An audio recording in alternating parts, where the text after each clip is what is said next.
দক্ষিণ চীন সাগরে একের পর এক বিতর্কিত কর্মকাণ্ডে বিভিন্ন দেশের সঙ্গে উত্তেজনা বাড়ছে চীনের। সম্প্রতি টহল বিমান লক্ষ্য করে ৩টি ফ্লেয়ার ছোড়ার পর এবার ফিলিপিন্সের মাছ ধরার নৌকায় ফের জলকামান নিক্ষেপ করেছে চীন। শুক্রবার দক্ষিণ চীন সাগরের বিরোধপূর্ণ শোল এলাকায় ছোড়া ওই গোলার আঘাতে কয়েকজন জেলে আহত হয়েছেন বলে জানা গেছে।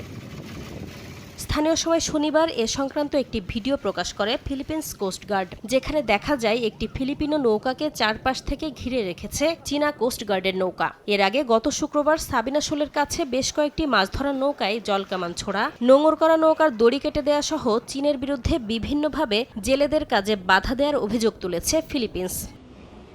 এ ঘটনার পর এক বিবৃতিতে চীনা কোস্টগার্ডকে আন্তর্জাতিক আচরণবিধি মেনে চলার আহ্বান জানিয়েছে ফিলিপিন্স কোস্টগার্ড। পাশাপাশি আইন প্রয়োগের অজুহাতে নিরীহ জেলেদের জীবন ঝুঁকির মধ্যে না ফেলারও আহ্বান জানানো হয়।